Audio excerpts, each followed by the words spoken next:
Bueno, Dios bendiga a todos los amigos que sintonizan este canal cada vez que nos conectamos. En este episodio quiero desarrollar el tema sobre el por qué los papas de la Iglesia Católica usan la cruz invertida, ¿verdad? Este, Muchos de ellos se presta a una especulación. Mucha gente comienza a decir que ese es el símbolo del diablo. Muchos rockeros lo utilizan como simbología de su expresión anticristiana. Eh, Muchos dicen que los papas son los anticristos y se presta a todo tipo de especulación, y quiero aprovechar estos momentos que tengo para dar un poco de información, y usted, amigo o amiga, pues retiene lo que más le edifica y el resto pues lo pone a un lado. Entonces, pues como les voy a enseñar en las fotos, ¿verdad?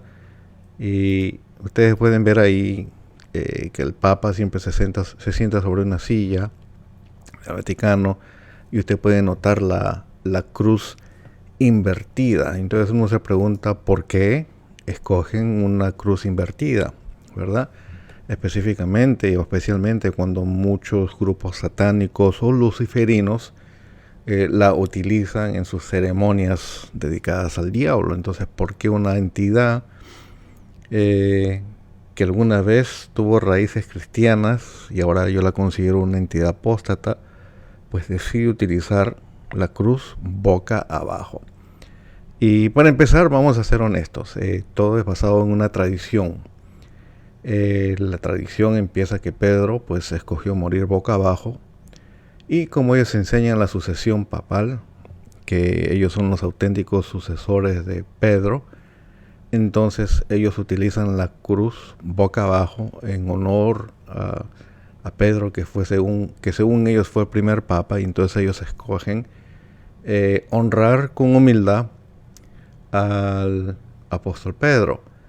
Dicho sea de paso, como ustedes que han leído su Biblia, esta información no se encuentra en ningún libro de la Biblia.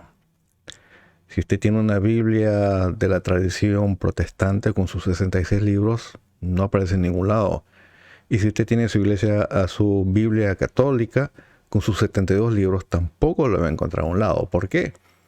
Porque esto es una tradición que está basada en un libro apócrifo, un libro, una de esas cartas que se escribieron, muchas cartas durante el segundo o tercer siglo, y muchas de esas fueron analizadas a la luz del canón que se desarrolló, y pues fue rechazada en su gran mayoría por su contenido.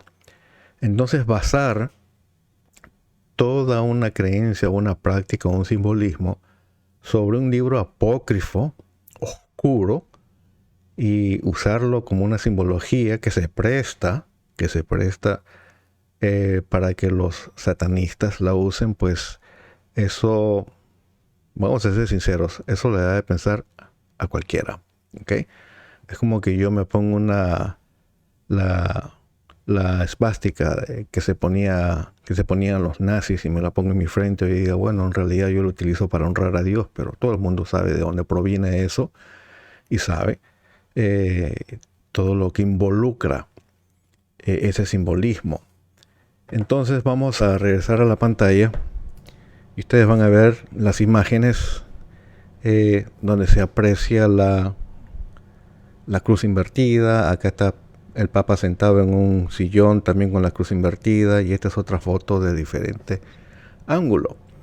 ¿Qué son los libros apócrifos? Quiero aclarar esto rápidamente. Los libros apócrifos, eh, muchas cartas se escribieron entre el segundo y tercer siglo, y la iglesia pues tuvo un proceso largo y pasaron a través de muchos concilios para examinar y analizar las cartas que deberían entrar en el canon bíblico y otras cartas que deberían ser rechazadas, ¿verdad?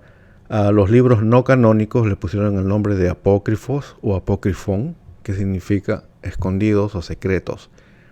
Y los que participaron en estos concilios, que duraron mucho tiempo, pues tenían un set de reglas, y es más extenso, pero se lo voy a resumir.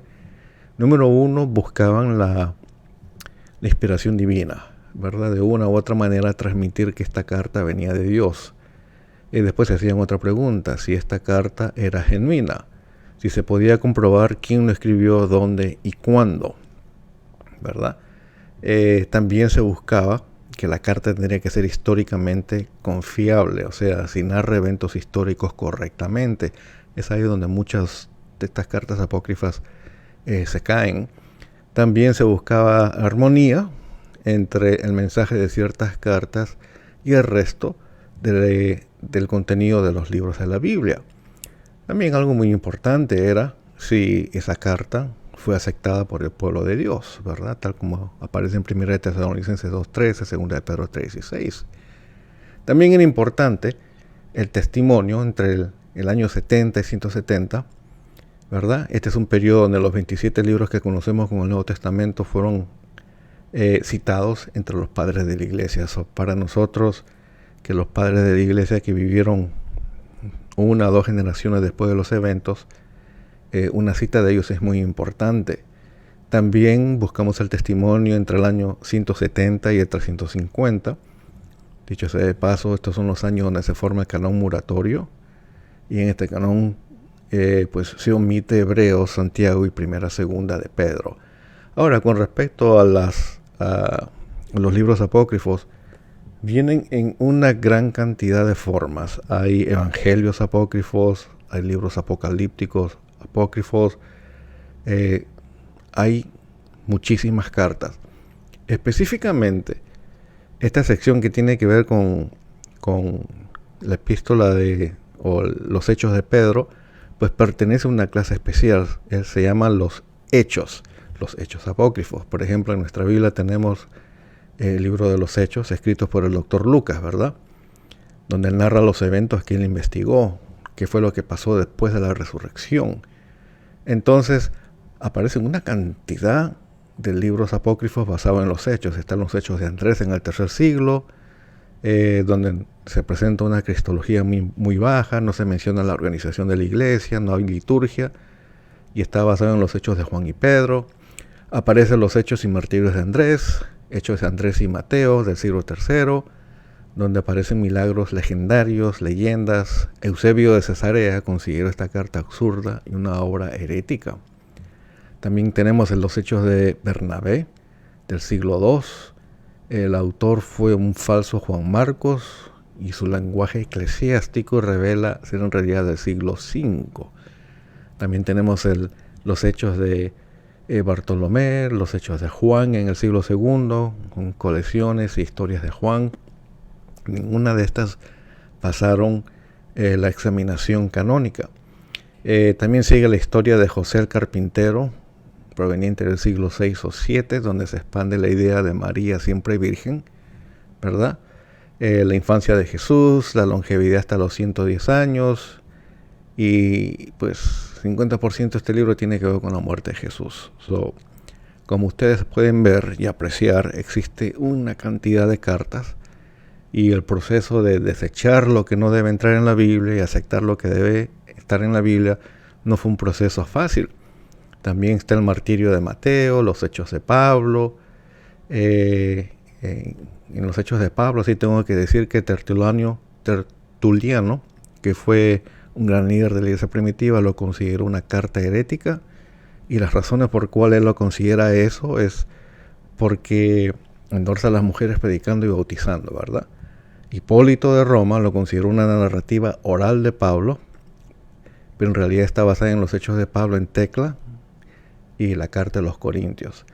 También están los Hechos de Pablo y de Teclas, y aquí es donde encontramos los Hechos de Pedro, que aparecen en el siglo II, específicamente entre los 180 y 190 después de Cristo. Es escrito en el griego koiné, y sabemos que Epifanio, en el año 310 más o menos, ya había identificado a Lucio como compañero del apóstol Juan, y identifica a Lucio como el autor de los Hechos de Pedro. En este libro se describe la crucifixión de Pedro en latín, y hoy se opina que los trabajos que aparecieron en esa década, pues todos se contribuyen al mismo autor. Aparte de los Hechos de Pedro, ¿verdad? Perdón. Están los Hechos de Pedro y los 12 apóstoles, los Hechos de Tomás. En los Hechos de Tomás, que aparecen en el siglo III, pues narra las misiones del gemelo de Tomás a la India, donde acaba con su martirio. Entonces la pregunta es, amigos, ¿verdad? ¿Por qué basar una tradición en un libro de origen cuestionable? ¿Verdad? Y como hemos explicado, pues ellos se basan en la sucesión apostólica, por tanto buscan la sucesión pretina, y esta es esencial en el papado. En el libro, si ustedes llegan a obtener una copia de los Hechos de Pedro, el contenido narra milagros que realizó Pedro para sanar a un mendigo. Se describe una competencia entre Pedro y el mago Simón. Pedro predica que Simón el mago está realizando magia para convertir a los seguidores a través del engaño, y lo desafían a un concurso para demostrar de quién son las obras de una fuente divina y de quién son meras trampas, ¿verdad?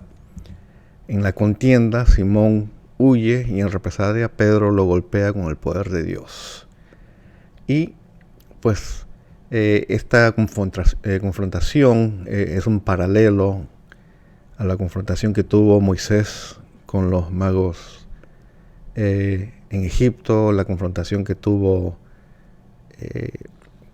déjame buscar acá, la confrontación que tuvo un profeta en el Antiguo Testamento contra los profetas de Baal. También la epístola dice que después de este incidente, después de este enfrentamiento, Pedro planea huir de la ciudad. Sin embargo, ve una aparición de Jesús y él toma esto como un mensaje de que debe quedarse y ser crucificado para volver a ver a Jesús en el cielo. Inmediatamente Pedro predica a las concubinas del rey Agripa, donde les avisa que deben practicar la abstinencia y la castidad. Y Agripa, enfurecido, ordena que crucifiquen a Pedro, y Pedro pide ser crucificado boca abajo. Ese es el origen de la cruz boca abajo. ¿Qué es lo que dicen los padres de la iglesia con respecto a esta carta apócrifa? Eusebio, gran historiador del tercer siglo, más conocido por su historia eclesiástica, afirma que todos los apóstoles, con excepción de Juan, fueron martirizados. No se menciona cómo murieron. Clemente de Roma, en su carta a los Corintios, dice: tomemos los nobles ejemplos de nuestra propia generación. Por celos y envidia, los pilares más grandes y más justos de la iglesia fueron perseguidos y llegaron hasta la muerte. Pedro, por envidia injusta, soportó no uno o dos, sino muchos trabajos, y al final, habiendo dado su testimonio, se fue al lugar de gloria que le correspondía. No se menciona ni cómo murió Pedro, ni dónde fue martirizado. Después tenemos a Ignacio, en su carta a los romanos, alrededor del año 110 después de Cristo, afirmó que Pedro fue obispo de Roma, pero no nos dice de cuándo a cuándo, porque si Pedro fue crucificado durante el reinado de Nerón, y Nerón acabó su reinado aproximadamente en el año 64, entonces entre la muerte de Jesús y el año 64, Pedro ha tenido que haber llegado a Roma y ejercer su obispado ahí.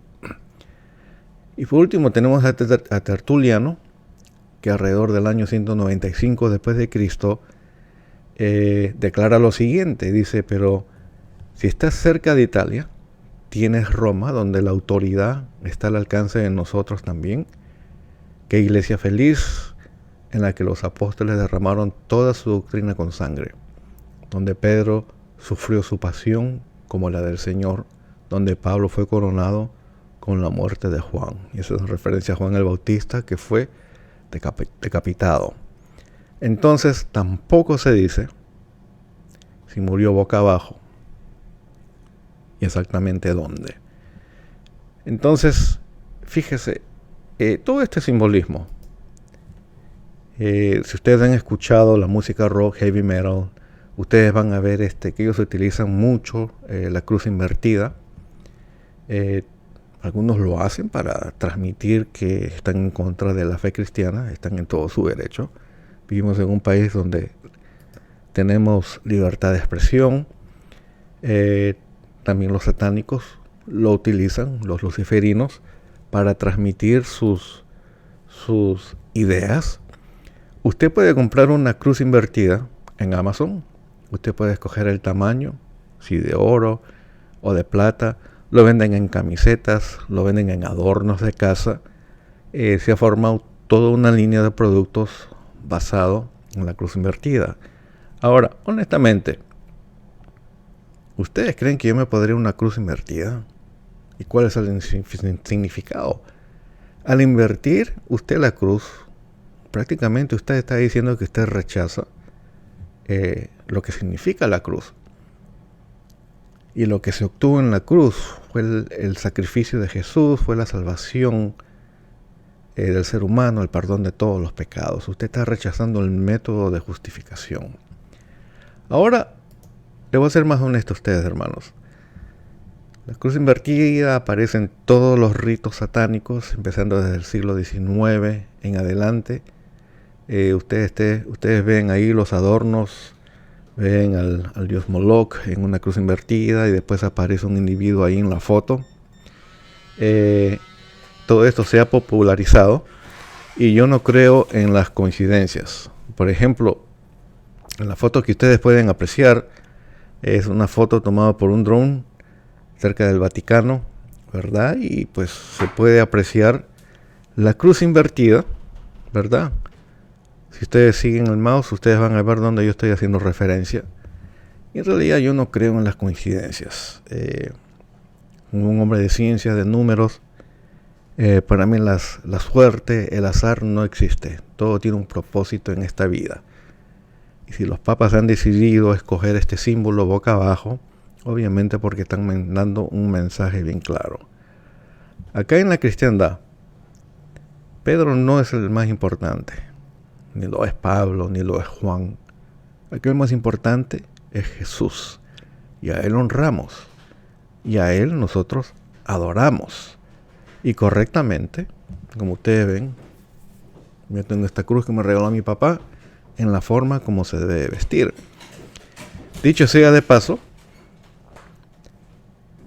desde hace tiempo yo considero que la Iglesia Católica fue una iglesia con raíces cristianas en los primeros siglos y se ha corrompido con poder e influencia y es una iglesia apóstata. Hay un montón de temas y de bases por el cual yo he llegado a esta opinión. Número uno, nosotros creemos en la Trinidad y ellos tienen un cuarteto, ¿verdad? Añaden la veneración a la Virgen María. El origen del papado, pues, es totalmente una mala interpretación de la palabra. La práctica de la transubstanciación, donde ellos creen que la sangre y el cuerpo de Cristo literalmente se transforma cuando usted está tomando los elementos de la Santa Cena. Esas son barbaridades. Nosotros creemos en la justificación de la fe, no creemos en la justificación por obras. Jesús solamente nos dio 2 sacramentos en la Biblia, ¿verdad? El bautismo y la Santa Cena, no los sacramentos extras que la Iglesia Católica pone. La Mariología, por ejemplo, y todo lo que han desarrollado después del siglo XVIII, pues ninguna de estas cosas se ven reflejadas en la Biblia. Son entre usted y yo. Usted mire, analice. Las coincidencias no existen. Si el Papa o los papas han decidido poner la cruz boca abajo, es porque de verdad nos están mostrando a quién están siguiendo. Y acá nosotros estamos para compartir información. Usted retenga lo que le edifica y lo demás lo deja a un lado. Vamos a seguir esta semana con una serie de estudios acerca de cómo y por qué celebramos la Navidad, eventos sobre el nacimiento de Jesús. Y así que Dios me los bendiga a todos y hasta la próxima. Bendiciones.